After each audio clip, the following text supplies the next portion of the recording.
दोस्तों सोचो, अगर बिजनेस की दुनिया एक समुद्र की तरह हो, एक ऐसा समुद्र जहां हजारों कंपनियां एक दूसरे से लड़ रही हों, हर कोई मार्केट शेयर के लिए लड़ रहा हो, हर कोई कस्टमर्स को खींचने की कोशिश कर रहा हो, और इस कंपटीशन में धीरे धीरे मार्जिन्स कम होते जा रहे हों। यही है रेड ओशन। एक ऐसा मार्केट जहां कंपटीशन इतना ज्यादा है कि सर्वाइवल ही सबसे बड़ी चुनौती बन जाता है। लेकिन अब एक पल के लिए सोचो, अगर कोई ऐसा रास्ता हो जहां कंपटीशन ही ना हो, जहां आपको किसी से लड़ना ही ना पड़े, जहां आप अपना खुद का मार्केट बना सको, अपनी खुद की डिमांड क्रिएट कर सको, और जहां आपकी कंपनी भीड़ में खोने के बजाय एक नई कैटेगरी की लीडर बन जाए। यही पावरफुल आइडिया है, ब्लू ओशन स्ट्रैटेजी। ये सिर्फ एक बिजनेस स्ट्रैटेजी नहीं है, ये सोचने का बिल्कुल नया तरीका है। डब्ल्यू चान किम और रेनी माउबर्ग ने इस कॉन्सेप्ट के जरिए पूरी दुनिया को यह समझाया कि सक्सेस हमेशा कंपटीशन को हराने से नहीं आती। असली सक्सेस कंपटीशन को इररिलेवेंट बना देने से आती है। आज की बिजनेस दुनिया में ज्यादातर कंपनीज एक ही गलती करती हैं। वे अपने कॉम्पिटिटर्स को देखकर स्ट्रेटेजी बनाती हैं। वे वही प्रोडक्ट थोड़ा बेहतर बनाने की कोशिश करती हैं, वही मार्केटिंग थोड़ी ज्यादा करने की कोशिश करती हैं, और उसी मार्केट में थोड़ा ज्यादा शेयर लेने की कोशिश करती हैं। लेकिन ब्लू ओशन स्ट्रेटेजी हमें बताती है कि यह अप्रोच आपको भीड़ से बाहर नहीं निकालती, यह आपको उसी भीड़ का हिस्सा बना देती है। इस किताब का सबसे पावरफुल लेसन यही है कि अगर आप एक्स्ट्रॉर्डिनरी सक्सेस चाहते हैं, तो आपको कंपटीशन के रूल्स को फॉलो नहीं करना है, आपको गेम ही बदलनी है। सोचो, अगर एप्पल सिर्फ दूसरे फोन कंपनीज को देखकर फोन बनाता, अगर नेटफ्लिक्स सिर्फ ट्रेडिशनल टीवी चैनल्स को देखकर काम करता, अगर सर्क डू सोलेil सिर्फ ट्रेडिशनल सर्कस की तरह ही शो करता, तो शायद वे कभी एक्स्ट्रॉर्डिनरी सक्सेस हासिल नहीं कर पाते। उन्होंने कंपटीशन को हराने की कोशिश नहीं की, उन्होंने नया मार्केट क्रिएट किया। ब्लू ओशन स्ट्रैटेजी हमें यही माइंडसेट देती है, क्रिएशन का माइंडसेट। ये किताब हमें सिखाती है कि इनोवेशन सिर्फ टेक्नोलॉजी से नहीं आती, इनोवेशन कस्टमर वैल्यू से आती है। जब आप ये समझते हैं कि लोग सच में क्या चाहते हैं और उन्हें ऐसा एक्सपीरियंस देते हैं जो पहले किसी ने नहीं दिया, तब आप एक नया ओशन क्रिएट कर सकते हैं।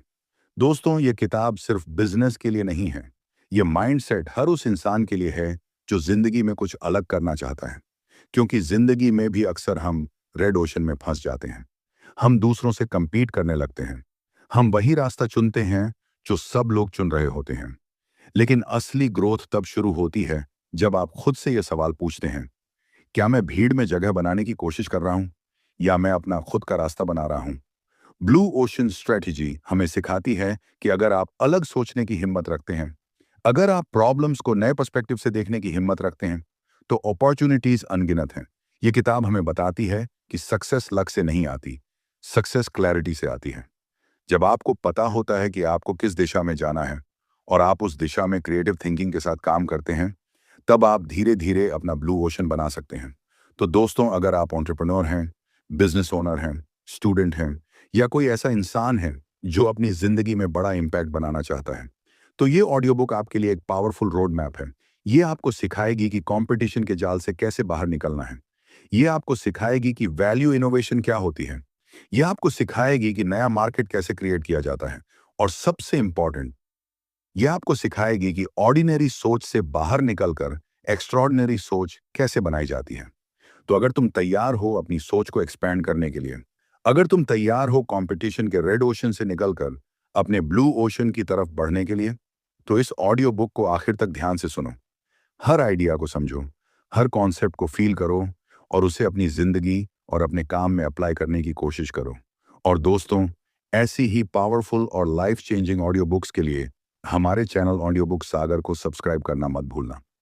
यहाँ हम आपको उन किताबों की विजडम देते हैं जो आपकी थिंकिंग, आपकी स्ट्रेटजी और आपकी जिंदगी तीनों को एक नए लेवल पर ले जा सकती हैं। Chapter 1, creating blue oceans.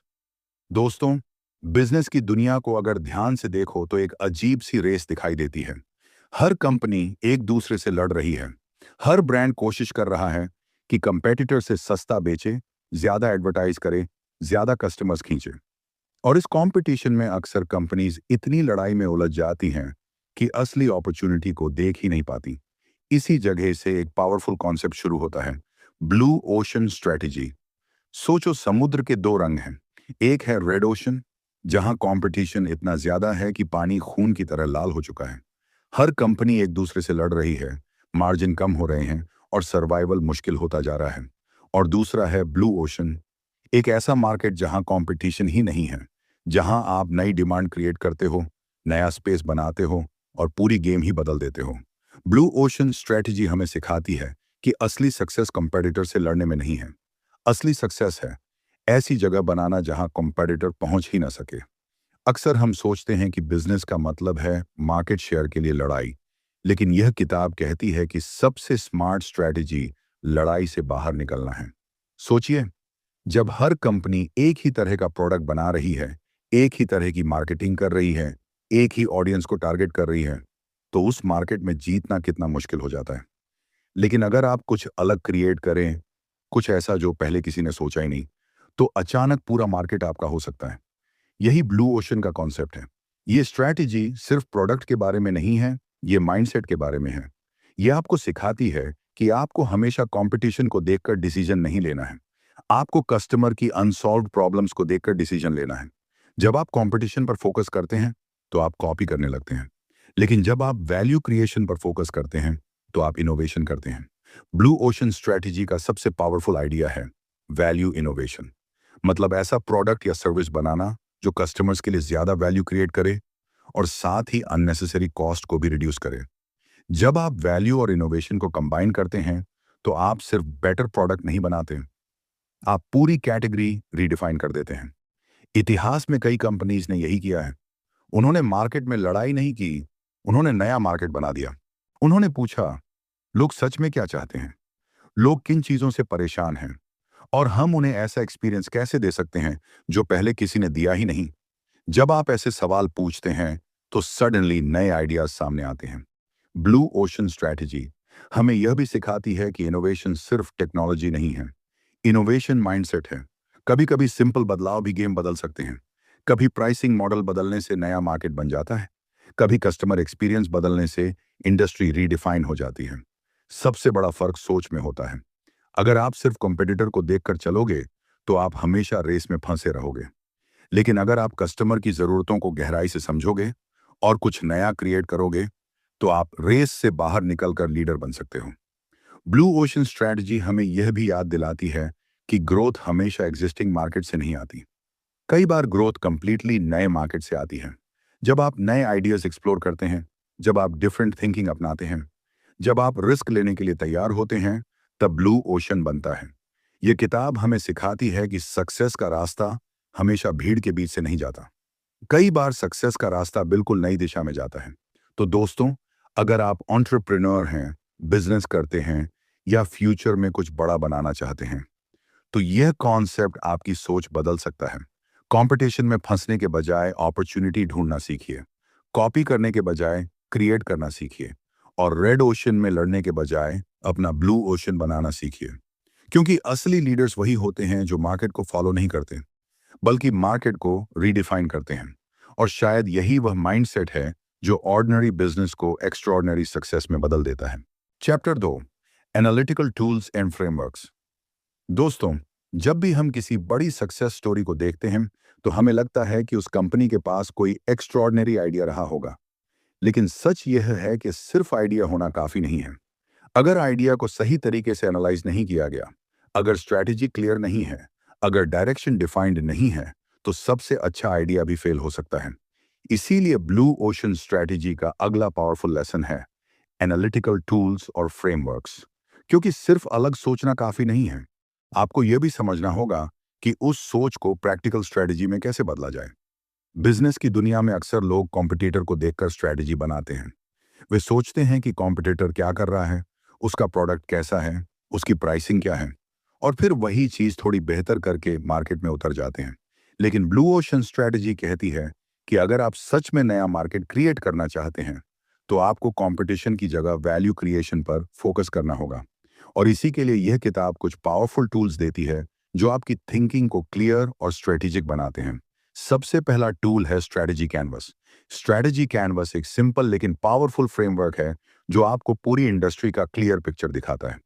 यह आपको बताता है कि मार्केट में कंपनीज किन फैक्टर्स पर compete कर रही हैं, जैसे price, quality, features, convenience, customer service, branding और कई दूसरी चीजें। जब आप इन फैक्टर्स को एक ग्राफ में देखते हैं तो आपको समझ में आता है कि पूरी इंडस्ट्री एक जैसी स्ट्रेटेजी फॉलो कर रही है। और यही सबसे बड़ी अपॉर्चुनिटी छिपी होती है, क्योंकि जब सब एक ही दिशा में दौड़ रहे होते हैं तो कोई भी अलग दिशा में नहीं देख रहा होता। स्ट्रेटेजी कैनवस आपको यह समझने में मदद करता है कि आपको भीड़ का हिस्सा नहीं बनना है, आपको पैटर्न को समझकर उससे अलग रास्ता बनाना है। इसके बाद आता है 4 एक्शंस फ्रेमवर्क। ये फ्रेमवर्क आपको 4 सिंपल लेकिन पावरफुल सवाल पूछने के लिए मजबूर करता है। पहला सवाल, इंडस्ट्री में कौन सी चीजें ऐसी हैं जिन्हें कंप्लीटली एलिमिनेट किया जा सकता है। दूसरा सवाल, कौन सी चीजें ऐसी हैं जिन्हें सिग्निफिकेंटली रिड्यूस किया जा सकता है। तीसरा सवाल, कौन सी चीजें ऐसी हैं जिन्हें इंडस्ट्री स्टैंडर्ड से ज्यादा रेज किया जा सकता है। और चौथा सवाल, कौन सी नई चीज क्रिएट की जा सकती है जो पहले कभी एग्जिस्ट ही नहीं करती थी। जब आप इन 4 सवालों के बारे में ऑनेस्टली सोचते हैं तो सडनली आपकी स्ट्रेटजी कंप्लीटली डिफरेंट बन जाती है। आप सिर्फ इंप्रूव नहीं कर रहे होते, आप रीडिफाइन कर रहे होते हैं। ब्लू ओशन स्ट्रेटजी हमें यह भी सिखाती है कि इनोवेशन हमेशा एक्सपेंसिव नहीं होती। कई बार अननेसेसरी फीचर्स हटाने से कॉस्ट कम हो जाती है और कस्टमर एक्सपीरियंस बेहतर हो जाता है। कई बार सिंपल चेंजेस भी इंडस्ट्री को कंप्लीटली ट्रांसफॉर्म कर देते हैं। एनालिटिकल टूल्स का असली पर्पस यही है, क्लैरिटी। क्योंकि जब आपके पास क्लियर फ्रेमवर्क होता है तो डिसीजन लेना आसान हो जाता है। आप गेस नहीं कर रहे होते, आप कॉन्शियसली डिजाइन कर रहे होते हैं। और यही सक्सेसफुल स्ट्रैटेजी की पहचान है। आज की दुनिया में इंफॉर्मेशन बहुत है लेकिन क्लैरिटी बहुत कम है। हर बिजनेस ओनर, हर एंटरप्रेन्योर, हर क्रिएटर को यह समझना होगा कि ग्रोथ रैंडम नहीं होती। ग्रोथ स्ट्रैटेजिक थिंकिंग से आती है। जब आप टूल्स और फ्रेमवर्क्स का इस्तेमाल करते हैं तो आप कैओस को स्ट्रक्चर में बदल देते हैं, आप कंफ्यूजन को डायरेक्शन में बदल देते हैं। और यही ब्लू ओशन स्ट्रैटेजी की असली ताकत है। यह किताब सिर्फ आपको अलग सोचने के लिए इंस्पायर नहीं करती, बल्कि आपको वह टूल्स देती है जिनसे आप उस सोच को रियलिटी में बदल सकते हैं। दोस्तों, अगर आप सच में कुछ बड़ा बनाना चाहते हैं, अगर आप चाहते हैं कि आपका काम भीड़ में खो ना जाए, तो आपको सिर्फ मेहनत नहीं करनी है, आपको स्मार्ट स्ट्रैटेजी भी बनानी है। क्योंकि जो लोग बिना फ्रेमवर्क के काम करते हैं वे अक्सर ट्रायल और एरर में समय खो देते हैं। लेकिन जो लोग सही टूल्स के साथ सोचते हैं वे जल्दी समझ जाते हैं कि अपॉर्चुनिटी कहाँ छिपी है। और शायद यही फर्क ऑर्डिनरी बिजनेस और लेजेंडरी बिजनेस के बीच होता है। Chapter 3, reconstruct market boundaries. दोस्तों, जब हम बिजनेस या करियर के बारे में सोचते हैं तो अक्सर हमारी सोच एक ही दिशा में सीमित हो जाती है। हम वही देखते हैं जो बाकी लोग देख रहे हैं। हम वही मार्केट देखते हैं, वही कस्टमर्स देखते हैं, वही कॉम्पिटिटर्स देखते हैं। और धीरे धीरे हमारी सोच भी उसी कंपटीशन के दायरे में बंद हो जाती है। लेकिन ब्लू ओशन स्ट्रेटजी का तीसरा बड़ा लेसन हमें सिखाता है कि अगर आप सच में एक्स्ट्रॉर्डिनरी सक्सेस चाहते हैं तो आपको मार्केट को उसी तरह नहीं देखना चाहिए जैसे बाकी लोग देखते हैं। आपको मार्केट बाउंड्रीज को रिकॉन्स्ट्रक्ट करना होगा, यानी मार्केट की सीमाओं को नए तरीके से देखना होगा। सच ये है कि कई बार अपॉर्चुनिटी मार्केट के बाहर छिपी होती है, लेकिन हमारी सोच इतनी लिमिटेड हो जाती है कि हम उसे देख ही नहीं पाते। अक्सर कंपनी सिर्फ अपने डायरेक्ट कॉम्पिटिटर्स को देखती हैं। वे सोचती हैं कि उसी कैटेगरी के अंदर कैसे जीतना है। लेकिन जब आप सिर्फ उसी कैटेगरी में सोचते हैं तो आप कंपटीशन के जाल में फंस जाते हैं। ब्लू ओशन स्ट्रेटजी कहती है कि असली इनोवेशन तब होती है जब आप कैटेगरी के बाहर सोचते हैं। जब आप यह पूछते हैं कि लोग इस प्रॉब्लम को सॉल्व करने के लिए और क्या-क्या ऑप्शंस इस्तेमाल कर रहे हैं। क्योंकि कस्टमर हमेशा प्रोडक्ट नहीं खरीदता, कस्टमर सॉल्यूशन खरीदता है। जब आप इस एंगल से सोचते हैं तो अचानक मार्केट बहुत बड़ा दिखाई देने लगता है। मार्केट बाउंड्रीज को रिकॉन्स्ट्रक्ट करने का मतलब है कि आप ट्रेडिशनल लिमिट्स को चैलेंज करें। आप यह समझें कि इंडस्ट्री की जो रूल्स आज तक चली आ रही हैं वे हमेशा सही हों, ऐसा जरूरी नहीं है। कई बार वही रूल्स सबसे बड़ी अपॉर्चुनिटी को छिपा देते हैं। यह चैप्टर हमें यह सिखाता है कि इनोवेशन सिर्फ प्रोडक्ट में नहीं होती, इनोवेशन सोच में होती है। जब आप अलग इंडस्ट्रीज को ऑब्जर्व करते हैं, जब आप ऑल्टरनेटिव सॉल्यूशंस को समझते हैं, जब आप कस्टमर्स के रियल बिहेवियर को एनालाइज करते हैं, तब आपको पता चलता है कि मार्केट की बाउंड्रीज उतनी फिक्स्ड नहीं है जितनी हम सोचते हैं। कई बार कस्टमर का डिसीजन सिर्फ प्राइस या क्वालिटी से नहीं होता। कई बार कन्वीनियंस, एक्सपीरियंस, इमोशन और सिंप्लिसिटी ज्यादा पावरफुल फैक्टर बन जाते हैं। और जब कोई कंपनी इन हिडन नीड्स को समझ लेती है तब वह कंप्लीटली नया मार्केट क्रिएट कर सकती है। रिकॉन्स्ट्रक्ट मार्केट बाउंड्रीज का असली मतलब है प्रॉब्लम को नए पर्सपेक्टिव से देखना। जब सब लोग एक ही रास्ते पर चल रहे होते हैं, तब शायद सबसे बड़ा अपॉर्चुनिटी उस रास्ते से हटकर देखने में छिपा होता है। यह चैप्टर हमें इनकरेज करता है कि हम असम्पशंस को चैलेंज करें। हम ये सवाल पूछें, क्या यह हमेशा ऐसे ही होना चाहिए? क्या इंडस्ट्री का स्ट्रक्चर हमेशा ऐसा ही रहेगा? क्या कस्टमर्स सच में वही चाहते हैं जो हम मानते हैं? जब आप ऐसे सवाल पूछते हैं, तो आपकी थिंकिंग एक्सपैंड होने लगती है। आप सडनली रियलाइज करते हैं कि मार्केट उतना क्राउडेड नहीं है जितना दिखता है। असल में क्राउडेड सिर्फ वही जगह है जहां सब लोग खड़े हैं, लेकिन उसके आसपास कई एम्प्टी स्पेसेस होती हैं, कई अनएक्सप्लोर्ड अपॉर्चुनिटीज होती हैं। ब्लू ओशन स्ट्रैटेजी का असली पावर यही है कि यह आपको कंपटीशन से हटाकर क्रिएशन की तरफ ले जाती है। जब आप मार्केट बाउंड्रीज को रिकॉन्स्ट्रक्ट करते हैं, तो आप सिर्फ बेटर बिजनेस नहीं बनाते, आप नया बिजनेस मॉडल बनाते हैं। आप सिर्फ कस्टमर नहीं ढूंढते, आप नई डिमांड क्रिएट करते हैं। और यही वह माइंडसेट है जो ऑर्डिनरी कंपनीज को एक्स्ट्राऑर्डिनरी बना देता है। दोस्तों, अगर आप एंटरप्रेन्योर हैं, क्रिएटर हैं या अपनी करियर में कुछ बड़ा करना चाहते हैं, तो ये प्रिंसिपल बहुत पावरफुल है। भीड़ में जगह बनाने की कोशिश मत कीजिए, नई जगह बनाइए। कंपटीशन से डरिए मत, कंपटीशन से आगे सोचिए। क्योंकि असली लीडर्स वही होते हैं जो मार्केट को फॉलो नहीं करते, बल्कि मार्केट को रीडिफाइन करते हैं। और शायद यही ब्लू ओशन स्ट्रैटेजी का सबसे बड़ा मैसेज है। दुनिया में अपॉर्चुनिटीज की कमी नहीं है, कमी है सिर्फ नई नजर से देखने की। Chapter 4, focus on the big picture, not the numbers. दोस्तों, जब भी हम बिजनेस की दुनिया में कदम रखते हैं, तो हमें सबसे पहले नंबर्स दिखाई देते हैं। रेवेन्यू कितना है, प्रॉफिट कितना है, मार्केट शेयर कितना है, ग्रोथ परसेंटेज क्या है। धीरे धीरे हम इतने नंबर्स में उलझ जाते हैं कि हम भूल जाते हैं कि बिजनेस की असली ताकत सिर्फ नंबर्स नहीं होती, बल्कि विजन होता है। ब्लू ओशन स्ट्रेटजी का यह चैप्टर हमें एक बहुत पावरफुल लेसन देता है। Focus on the big picture, not the numbers. क्योंकि नंबर्स जरूरी हैं, लेकिन अगर आप सिर्फ नंबर्स के पीछे भागते हैं, तो आप बड़ी अपॉर्चुनिटी को मिस कर सकते हैं। कई कंपनीज अपने डेली टारगेट्स, क्वार्टरली रिजल्ट्स और स्प्रेडशीट्स में इतनी उलझ जाती हैं कि वे यह देख ही नहीं पाती कि मार्केट कहाँ जा रहा है। वे छोटी छोटी इंप्रूवमेंट्स करती रहती हैं, लेकिन इंडस्ट्री को बदलने वाला इनोवेशन नहीं कर पाती। ये चैप्टर हमें सिखाता है कि अगर आप सच में ब्लू ओशन बनाना चाहते हैं, तो आपको पहले बिग पिक्चर देखनी होगी।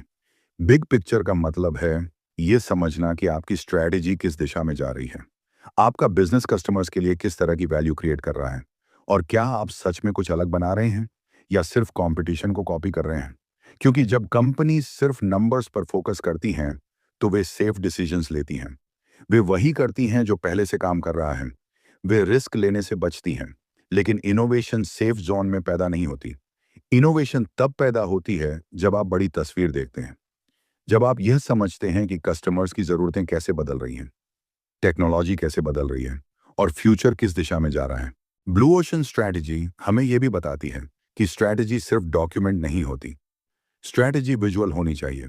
जब आप अपनी स्ट्रैटेजी को विजुअल तरीके से देखते हैं, जब आप मार्केट की पूरी पिक्चर को एक साथ देखते हैं, तब आपको क्लैरिटी मिलती है कि आप कहाँ खड़े हैं और कहाँ जाना चाहते हैं। नंबर्स आपको बताते हैं कि आज क्या हो रहा है, लेकिन विजन आपको बताता है कि कल क्या हो सकता है। और जो कंपनियां सिर्फ आज में फंस जाती हैं, वे अक्सर फ्यूचर को मिस कर देती हैं।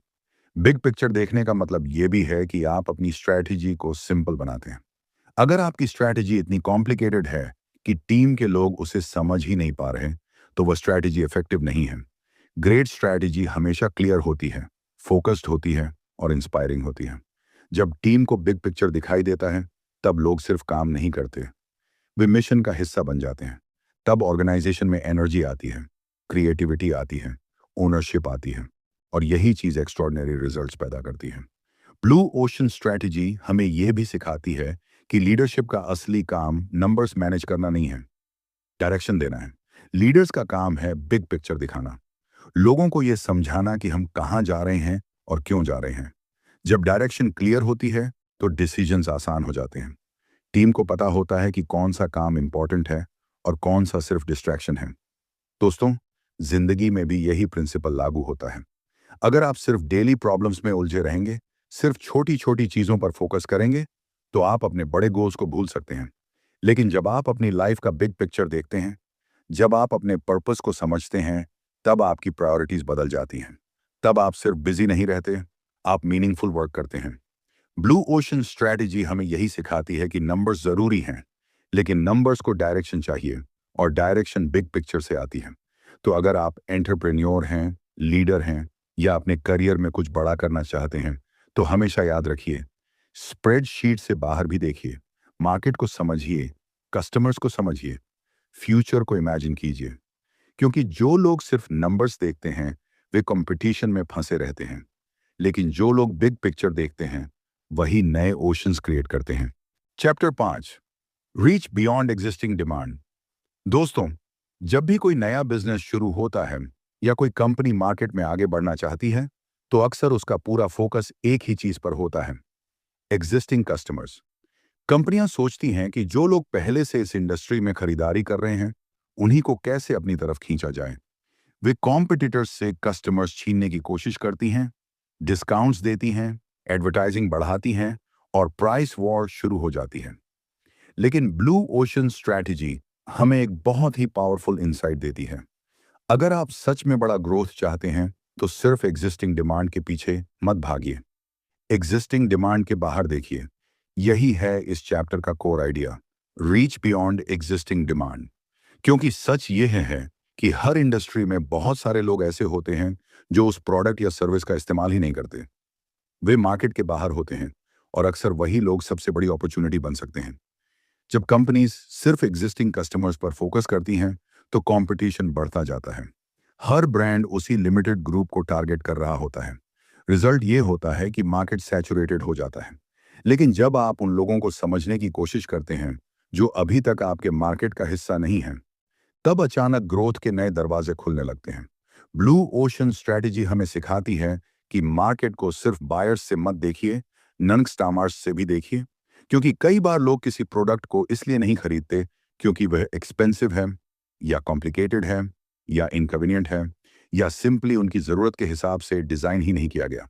अगर आप इन बैरियर्स को समझ लें और उन्हें हटाने का तरीका ढूंढ लें, तो आप पूरी तरह नई डिमांड क्रिएट कर सकते हैं। ये चैप्टर हमें बताता है कि नॉन कस्टमर्स भी कई प्रकार के होते हैं। कुछ लोग ऐसे होते हैं जो मार्केट के बहुत करीब होते हैं, लेकिन किसी कारण से प्रोडक्ट नहीं खरीदते। कुछ लोग ऐसे होते हैं जिन्होंने कभी सीरियसली कंसिडर ही नहीं किया, और कुछ लोग ऐसे होते हैं जिन्हें लगता है कि यह मार्केट उनके लिए बना ही नहीं है। जब आप इन तीनों कैटेगरीज को समझते हैं, तो आपको पता चलता है कि डिमांड की दुनिया आपकी सोच से कहीं ज्यादा बड़ी है। ये सोच बहुत पावरफुल है, क्योंकि जब आप सिर्फ एग्जिस्टिंग कस्टमर्स को टारगेट करते हैं, तो आप लिमिटेड ग्रोथ में फंस जाते हैं। लेकिन जब आप नॉन कस्टमर्स को समझते हैं, तो आप मार्केट को एक्सपेंड कर देते हैं।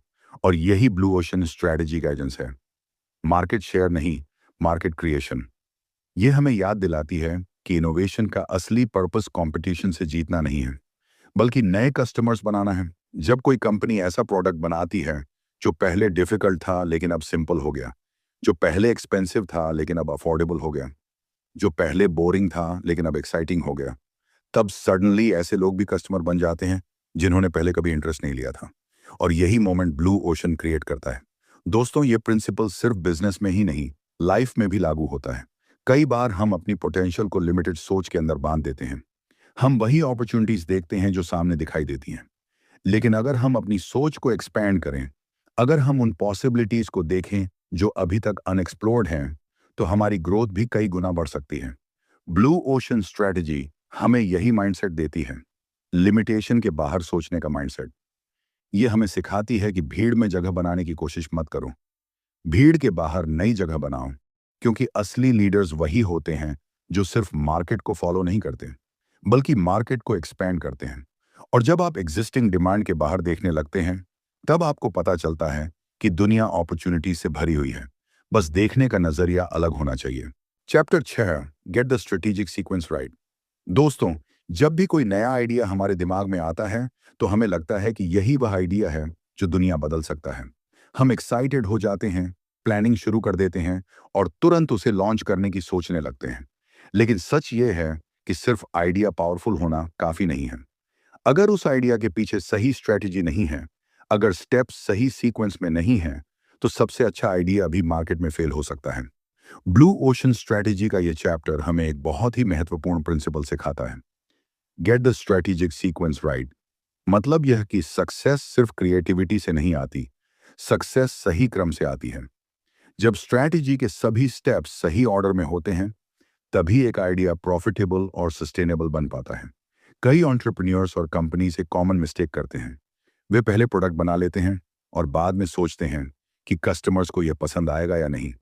वे टेक्नोलॉजी पर फोकस करते हैं, फीचर्स पर फोकस करते हैं, लेकिन यह भूल जाते हैं कि सबसे महत्वपूर्ण सवाल है, क्या कस्टमर सच में इसे वैल्यू देगा? ब्लू ओशन स्ट्रेटेजी कहती है कि स्ट्रेटेजिक सीक्वेंस हमेशा कस्टमर वैल्यू से शुरू होना चाहिए। सबसे पहला सवाल यही होना चाहिए, क्या यह आइडिया कस्टमर्स के लिए जेन्युइनली यूजफुल है? क्या यह उनकी किसी रियल प्रॉब्लम को सॉल्व करता है? क्या यह उनके लाइफ को आसान, बेहतर या एक्साइटिंग बनाता है? अगर कस्टमर को वैल्यू ही नहीं दिखाई देगी, तो कोई भी स्ट्रेटजी काम नहीं करेगी। लेकिन अगर वैल्यू स्ट्रांग है, तो अगला सवाल आता है, प्राइस। क्या इस प्रोडक्ट की प्राइस ऐसी है कि बड़ी संख्या में लोग इसे अफोर्ड कर सकें?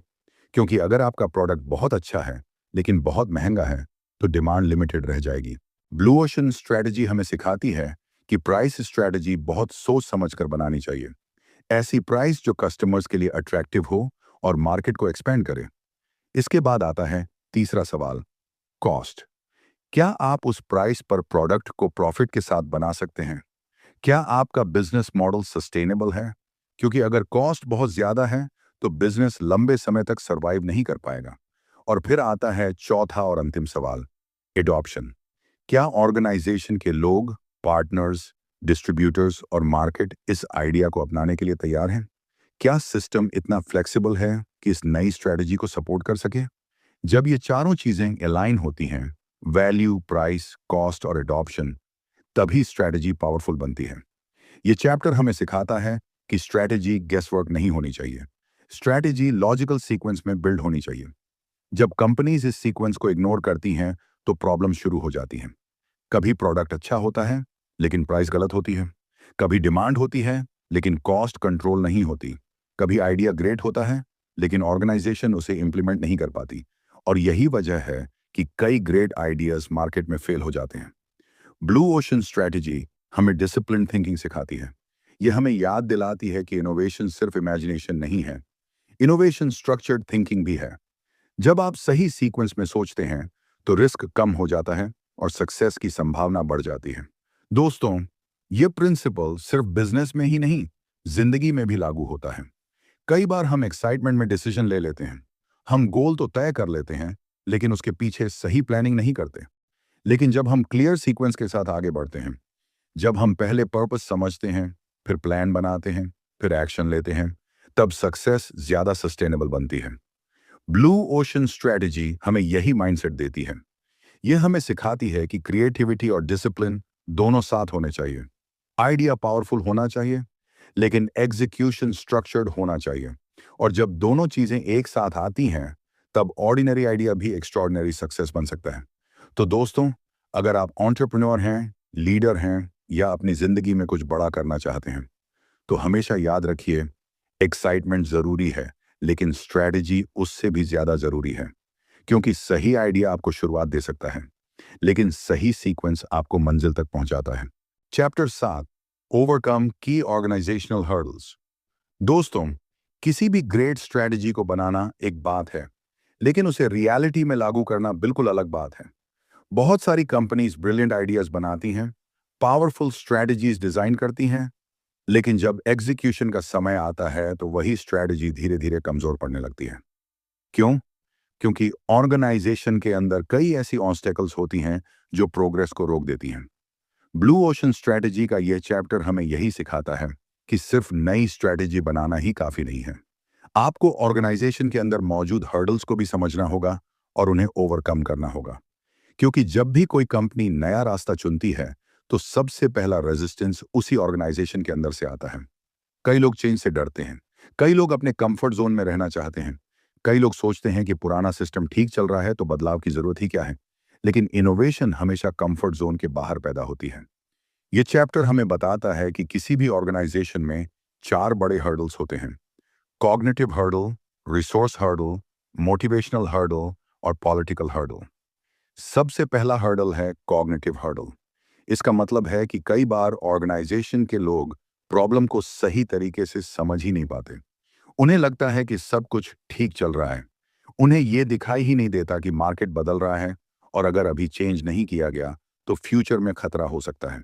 इसलिए लीडर्स का पहला काम होता है लोगों को रियलिटी दिखाना, उन्हें यह समझाना कि चेंज क्यों जरूरी है। जब लोगों को प्रॉब्लम क्लियरली दिखाई देती है तभी वे सॉल्यूशन के लिए तैयार होते हैं। दूसरा हर्डल है रिसोर्स हर्डल। कई बार ऑर्गेनाइजेशन के पास रिसोर्सेज लिमिटेड होते हैं। टाइम लिमिटेड होता है, बजट लिमिटेड होता है, मैन पावर लिमिटेड होती है। लेकिन ब्लू ओशन स्ट्रेटजी हमें सिखाती है कि इनोवेशन हमेशा ज्यादा रिसोर्सेज से नहीं होती, कई बार स्मार्ट एलोकेशन से होती है।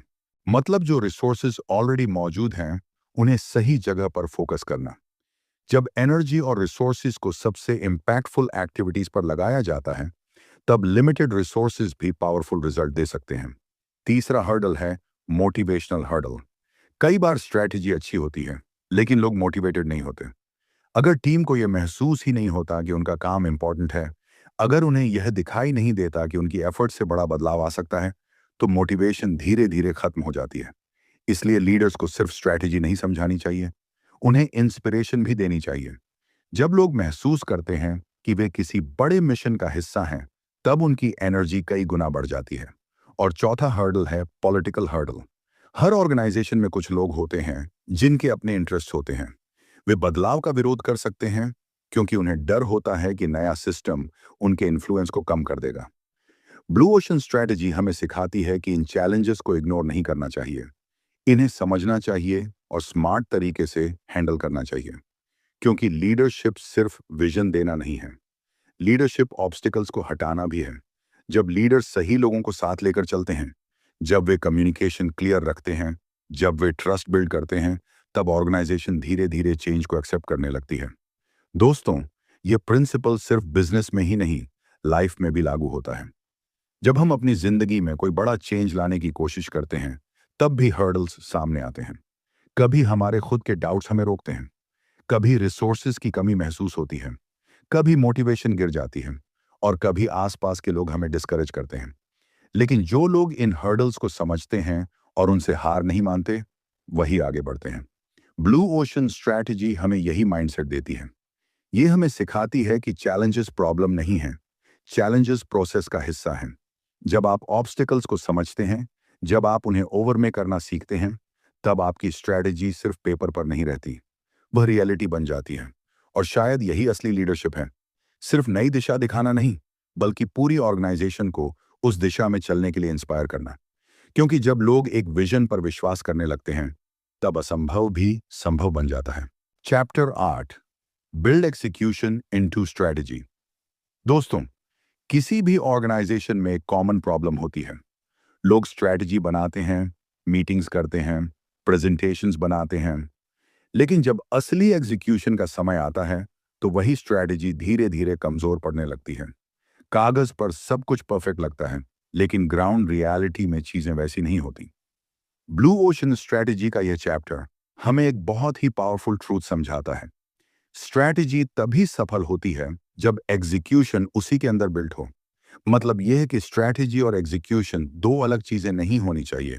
अगर स्ट्रैटेजी बनाते समय ही एग्जीक्यूशन के बारे में नहीं सोचा गया तो बाद में उसे इंप्लीमेंट करना बहुत मुश्किल हो जाता है। अक्सर कंपनीज ये गलती करती हैं कि लीडर्स ऊपर बैठकर स्ट्रैटेजी बना लेते हैं और फिर उम्मीद करते हैं कि ऑर्गेनाइजेशन के बाकी लोग उसे ऑटोमेटिकली फॉलो कर लेंगे। लेकिन रियलिटी अलग होती है।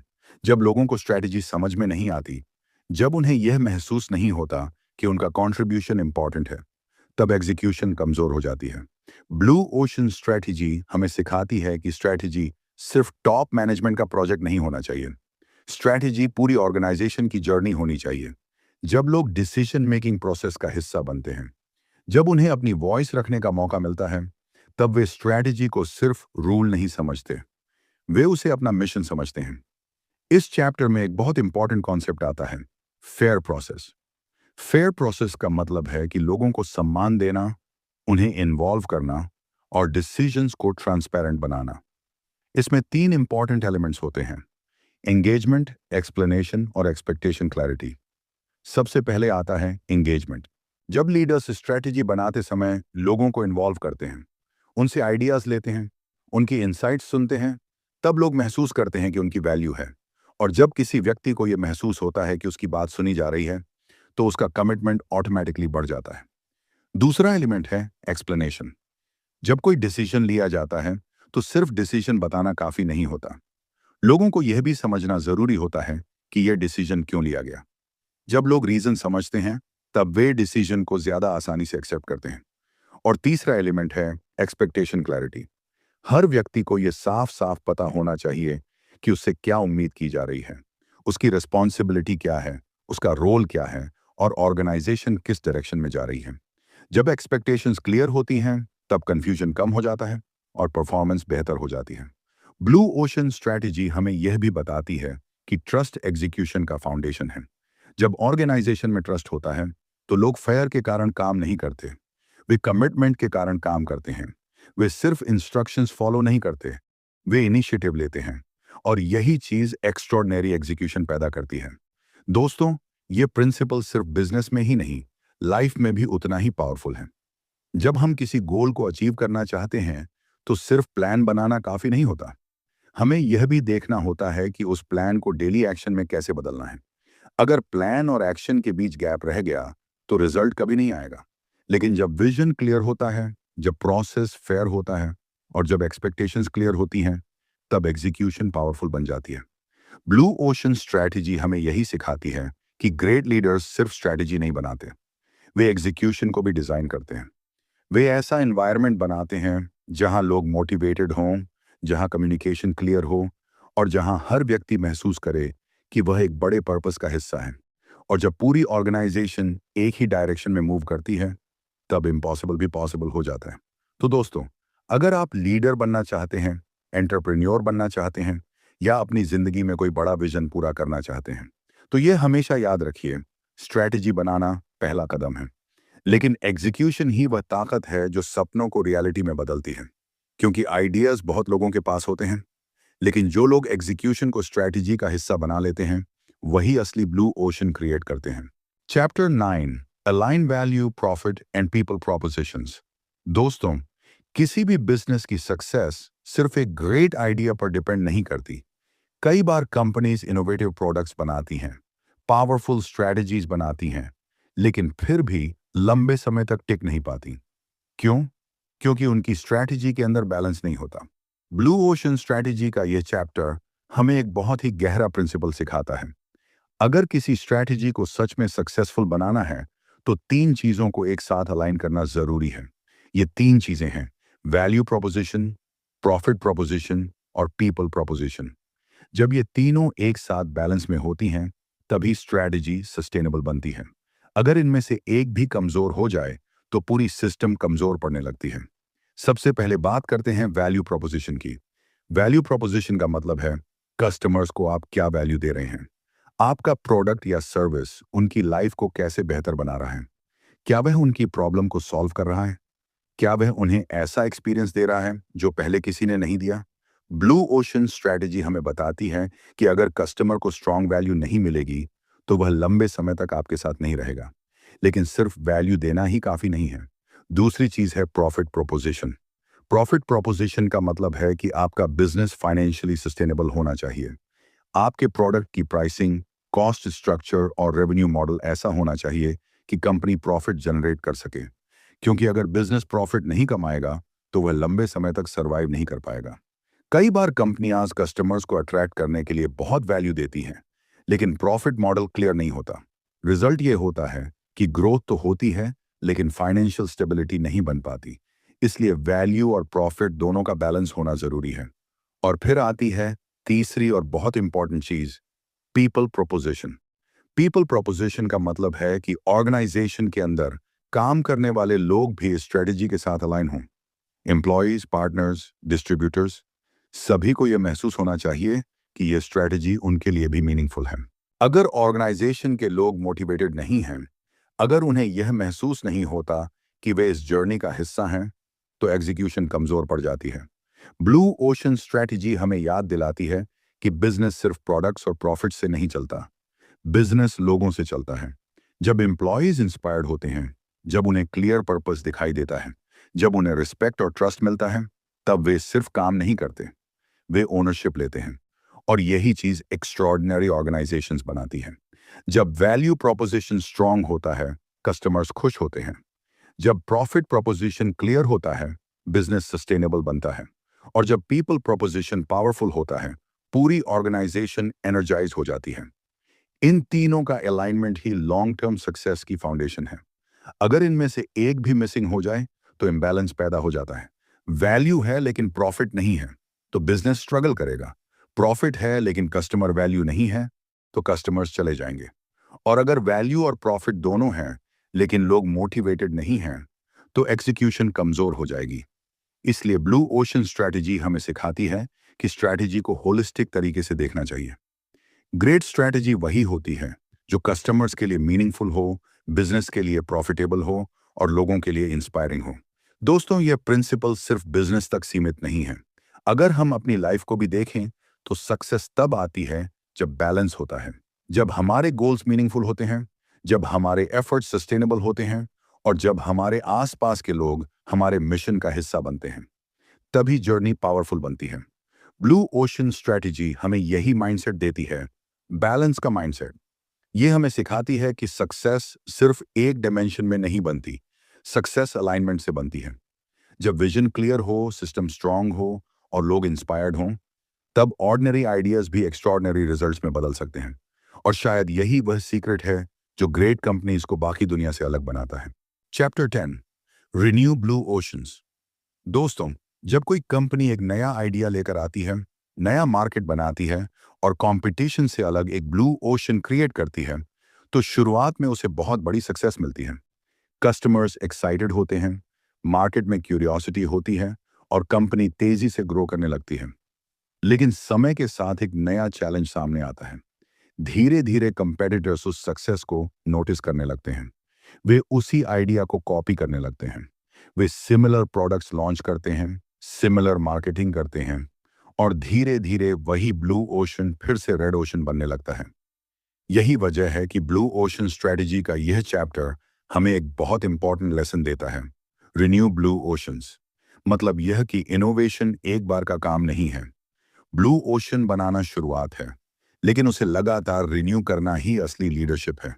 क्योंकि दुनिया बदलती रहती है, टेक्नोलॉजी बदलती रहती है, कस्टमर्स की एक्सपेक्टेशंस बदलती रहती हैं। और अगर कोई कंपनी सिर्फ अपनी पुरानी सक्सेस पर भरोसा करके बैठ जाए तो धीरे धीरे उसका एडवांटेज खत्म हो सकता है। हिस्ट्री में कई ऐसी कंपनीज रही हैं जो एक समय मार्केट लीडर्स थीं, लेकिन उन्होंने इनोवेशन रोक दिया। उन्होंने सोचा कि अब हम सेफ हैं और यही ओवर कॉन्फिडेंस उनकी सबसे बड़ी कमजोरी बन गया। ब्लू ओशन स्ट्रेटजी हमें सिखाती है कि ट्रू लीडर्स कभी कंफर्टेबल नहीं होते। वे हमेशा फ्यूचर के बारे में सोचते रहते हैं। वे खुद से बार बार पूछते हैं, अगर आज हमें फिर से शुरुआत करनी पड़े तो हम क्या अलग करेंगे? अगर आज कोई नया कंपेटिटर आए तो वह हमें कैसे चैलेंज करेगा? जब आप ऐसे सवाल पूछते हैं, तब आप अपने बिजनेस को कॉन्स्टेंटली इवॉल्व करते रहते हैं। रिन्यू ब्लू ओशंस का मतलब है कि कंपनी अपनी स्ट्रैटेजी को समय समय पर रिफ्रेश करती रहे, नए आइडियाज एक्सप्लोर करे, नए अपॉर्चुनिटीज ढूंढे और हमेशा कस्टमर वैल्यू को बेहतर बनाने के तरीके खोजती रहे। क्योंकि इनोवेशन सिर्फ एक प्रोडक्ट नहीं है, इनोवेशन एक कल्चर है। जब ऑर्गेनाइजेशन के अंदर क्यूरियोसिटी जिंदा रहती है, जब एक्सपेरिमेंटेशन इंकरेज होता है, जब लोग नए आइडियाज शेयर करने से डरते नहीं हैं, तब कंपनी लगातार आगे बढ़ती रहती है। ये चैप्टर हमें यह भी सिखाता है कि सक्सेस के बाद सबसे बड़ा डेंजर कंप्लायंस होता है। जब कोई कंपनी बहुत सफल हो जाती है तो कई बार वह रिस्क लेना बंद कर देती है। वह वही चीज बार बार करने लगती है जो पहले काम कर चुकी है। लेकिन दुनिया में वही ऑर्गेनाइजेशंस लंबे समय तक टिकती हैं जो चेंज को एम्ब्रेस करती हैं। रिन्यू ब्लू ओशंस का मतलब है कि आप हमेशा आगे देखते रहें। आप यह समझते रहें कि कस्टमर की नीड्स कैसे बदल रही हैं, टेक्नोलॉजी कैसे इवॉल्व हो रही है और फ्यूचर में कौन सी अपॉर्चुनिटीज पैदा हो सकती हैं। जब आप ये माइंडसेट अपनाते हैं, तब आप सिर्फ मार्केट लीडर नहीं रहते, आप मार्केट क्रिएटर बन जाते हैं। दोस्तों, यह प्रिंसिपल सिर्फ बिजनेस में ही नहीं, लाइफ में भी उतना ही पावरफुल है। कई बार हम अपनी छोटी सी सक्सेस से खुश होकर रुक जाते हैं। हमें लगता है कि अब हमने काफी अचीव कर लिया है। लेकिन ग्रोथ वहीं रुक जाती है जहां क्यूरियोसिटी खत्म हो जाती है। अगर हम सीखना बंद कर देते हैं, अगर हम खुद को चैलेंज करना बंद कर देते हैं तो धीरे धीरे हमारी प्रोग्रेस भी रुक जाती है। लेकिन जो लोग हमेशा सीखते रहते हैं, जो लोग हमेशा खुद को बेहतर बनाने की कोशिश करते हैं, वही लोग लॉन्ग टर्म सक्सेस हासिल करते हैं। ब्लू ओशन स्ट्रैटेजी हमें यही माइंडसेट देती है। ये हमें सिखाती है कि इनोवेशन एक जर्नी है, डेस्टिनेशन नहीं। आप एक ब्लू ओशन बना सकते हैं, लेकिन अगर आप सच में एक्स्ट्रॉर्डिनरी बनना चाहते हैं तो आपको नए ब्लू ओशंस बनाते रहना होगा। क्योंकि दुनिया उन्हीं लोगों को याद रखती है जो सिर्फ एक बार नहीं, बार बार नया रास्ता बनाते हैं।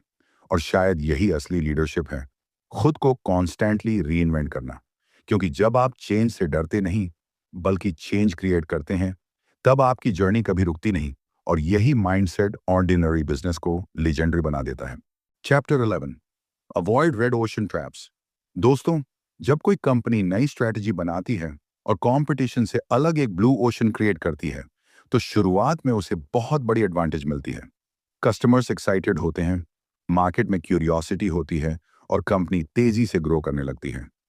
लेकिन धीरे धीरे एक बहुत खतरनाक चीज सामने आती है, red ocean trap. Red ocean trap का मतलब है कि कई बार कंपनीज ये सोचकर स्ट्रेटजी बनाती हैं कि वे ब्लू ओशन बना रही हैं, लेकिन असल में वे उसी पुराने कंपटीशन के जाल में फंस जाती हैं। ब्लू ओशन स्ट्रेटजी का यह चैप्टर हमें सिखाता है कि सिर्फ अलग दिखना ब्लू ओशन नहीं होता, सिर्फ थोड़ा बेहतर प्रोडक्ट बनाना ब्लू ओशन नहीं होता। असली ब्लू ओशन तब बनता है जब आप कंपटीशन के रूल्स को ही बदल देते हैं। अक्सर कंपनीज ये गलती करती हैं कि वे सोचती हैं कि अगर हम कंपैटिटर से थोड़ा बेहतर फीचर दे दें, थोड़ा कम प्राइस कर दें या थोड़ा ज्यादा मार्केटिंग कर दें, तो हम जीत जाएंगे। लेकिन सच्चाई यह है कि यह अप्रोच आपको रेड ओशन से बाहर नहीं निकालती, ये सिर्फ कंपटीशन को और तेज बना देती है। ब्लू ओशन स्ट्रैटेजी हमें याद दिलाती है कि असली गेम कॉम्पिटिटर्स को हराने की नहीं है, असली गेम कंपटीशन को इरेलेवेंट बनाने की है। रेड ओशन ट्रैप का पहला एग्जाम्पल है टेक्नोलॉजी ट्रैप। कई कंपनी सोचती हैं कि अगर हम सबसे एडवांस टेक्नोलॉजी बना लें तो हम ऑटोमेटिकली मार्केट जीत जाएंगे। लेकिन टेक्नोलॉजी तभी पावरफुल होती है जब वह कस्टमर के लिए मीनिंगफुल वैल्यू क्रिएट करे। अगर टेक्नोलॉजी कॉम्प्लिकेटेड है, एक्सपेंसिव है या कस्टमर की रियल प्रॉब्लम सॉल्व नहीं करती, तो वह ब्लू ओशन नहीं बनाती। दूसरा ट्रैप है मार्केट सेगमेंटेशन ट्रैप। कई ऑर्गेनाइजेशंस मार्केट को छोटे छोटे सेगमेंट्स में बांट देती हैं और हर सेगमेंट के लिए अलग स्ट्रेटजी बनाने लगती हैं। लेकिन कभी कभी ये सेगमेंटेशन इतनी कॉम्प्लेक्स हो जाती है कि कंपनी बड़ी अपॉर्चुनिटी को मिस कर देती है। ब्लू ओशन स्ट्रेटजी हमें सिखाती है कि फोकस सिर्फ एग्जिस्टिंग कस्टमर्स पर नहीं होना चाहिए, बल्कि नॉन कस्टमर्स पर भी होना चाहिए। तीसरा ट्रैप है डिफरेंशिएशन ट्रैप। कई कंपनी सोचती हैं कि अगर हम प्रोडक्ट को बहुत यूनिक बना दें तो हम ब्लू ओशन बना लेंगे। लेकिन अगर डिफरेंशिएशन के साथ कॉस्ट बहुत बढ़ जाती है तो स्ट्रैटेजी सस्टेनेबल नहीं रहती। ब्लू ओशन स्ट्रैटेजी का सबसे पावरफुल आइडिया है वैल्यू इनोवेशन। मतलब ऐसा इनोवेशन जो कस्टमर के लिए वैल्यू बढ़ाए और अननेसेसरी कॉस्ट को कम करे। जब वैल्यू और कॉस्ट दोनों को स्मार्ट तरीके से बैलेंस किया जाता है, तभी रियल ब्लू ओशन बनता है। ये चैप्टर हमें यह भी सिखाता है कि कभी-कभी कंपनीज अपनी पुरानी सक्सेस के कारण भी ट्रैप में फंस जाती हैं। वे सोचती हैं कि जो स्ट्रैटेजी पहले काम कर चुकी है, वही फ्यूचर में भी काम करेगी। लेकिन मार्केट हमेशा इवॉल्व होता है, कस्टमर्स की एक्सपेक्टेशंस बदलती रहती हैं, टेक्नोलॉजी बदलती रहती है और कंपटीशन भी इवॉल्व होता रहता है। अगर कंपनी सिर्फ पास्ट सक्सेस पर भरोसा करती है, तो वह धीरे धीरे रेड ओशन में वापस गिर सकती है। इसलिए ब्लू ओशन स्ट्रैटेजी हमें यह माइंडसेट देती है कि हमेशा खुद से सवाल पूछते रहो, क्या हम सच में नया वैल्यू क्रिएट कर रहे हैं? क्या हम सिर्फ कंपटीटर्स को कॉपी कर रहे हैं? क्या हमारी स्ट्रैटेजी कस्टमर की लाइफ को बेहतर बना रही है? जब आप ऑनेस्टली इन सवालों के जवाब ढूंढते हैं, तब आप ट्रैप से बच सकते हैं। दोस्तों, ये प्रिंसिपल सिर्फ बिजनेस तक सीमित नहीं है। हमारी जिंदगी में भी कई रेड ओशन ट्रैप्स होते हैं। कभी हम दूसरों को देखकर करियर चूज करते हैं, कभी हम कंपटीशन में इतना उलझ जाते हैं कि अपनी यूनिकनेस भूल जाते हैं, कभी हम सिर्फ दूसरों से बेहतर बनने की कोशिश करते हैं, लेकिन यह नहीं सोचते कि हम अलग कैसे बन सकते हैं। लेकिन असली ग्रोथ तब होती है जब आप कंपटीशन से हटकर क्रिएशन की तरफ बढ़ते हैं, जब आप अपनी स्ट्रेंथ्स को पहचानते हैं, जब आप अपनी यूनिक वैल्यू को समझते हैं और जब आप वही रास्ता चुनते हैं जो आपको ट्रूली डिफरेंट बनाता है। ब्लू ओशन स्ट्रेटजी हमें यही लेसन देती है, भीड़ से लड़ने के बजाय भीड़ से अलग रास्ता बनाओ, क्योंकि जो लोग सिर्फ कंपटीशन में उलझे रहते हैं वे हमेशा रेड ओशन में रहते हैं। लेकिन जो लोग नए आइडियाज क्रिएट करते हैं, नए अपॉर्चुनिटीज खोजते हैं और अपनी डायरेक्शन खुद बनाते हैं, वही लोग अपने ब्लू ओशन तक पहुंचते हैं।